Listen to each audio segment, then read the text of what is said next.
అలాగే నేను ఇవన్నీ మాట్లాడుతుంటే వైసీపీ నాయకులు మళ్ళీ ఈసారి కొత్తగా మనదాకా టీడీపీ నాయకులు తిట్టారు నన్ను, ఈసారి వైసీపీ నాయకులు టీడీపీ పార్ట్నర్ అని చెప్తా ఉన్నారు.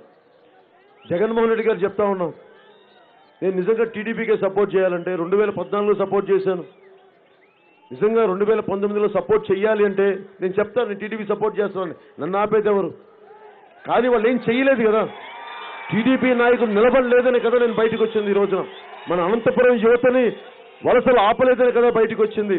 మన నీటి అవసరాలను తీర్చలేదనే కదా వచ్చింది. హుండాయ్ స్థానికులుగా ఇవి ఇవ్వకుండా బయట వాళ్ళకి ఇచ్చారని కదా ఈ రోజు తెలుగుదేశం పార్టీ నుంచి బయటకు వచ్చింది. జగన్మోహన్ రెడ్డి గారు చెప్తా ఉన్నాం, మీరు నేను దాయను మా గాజు గ్లాస్ లాగా, మా సింబల్ గాజు గ్లాస్ లాగా మేము దేని దాచుకోం. బయటికి లోపలేముందో బయటికి తెలుస్తుంది. మీరు మీ ఫ్యాన్లో ఏమున్నాయో తెలీదు, మీ ఫ్యాన్లో వైర్లు ఎక్కడి నుంచి వచ్చినాయో తెలీదు, మీ ఫ్యాన్లో మోటార్లు ఎక్కడి నుంచి వచ్చినాయో తెలీదు. బయటికి తెల్లగా కనిపిస్తున్నారు, బయటికి తెల్లగా కనిపిస్తున్నాయి. మోటార్ ఎవరు ఆన్ చేస్తున్నారు? తెలంగాణలో కేసీఆర్ గారు ఆన్ చేస్తున్నారు. మీకు పవర్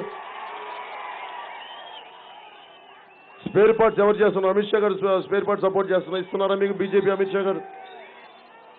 జగన్మోహన్ గారు చెప్తా ఉన్నారు, మీరు అమిత్ షా పార్ట్నర్, మీరు జగన్మోహన్ రెడ్డి గారు అమిత్ షా పార్ట్నర్, జగన్మోహన్ రెడ్డి గారు బీజేపీ పార్ట్నర్, జగన్మోహన్ రెడ్డి గారు టీఆర్ఎస్ పార్ట్నర్.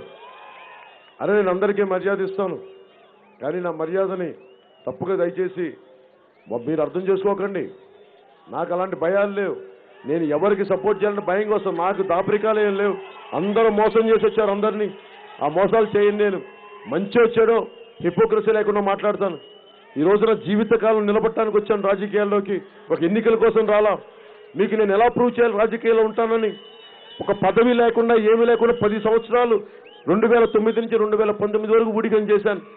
2014 నుంచి 2019 వరకు ఒక్క పదవి లేకుండా ఉన్నాను.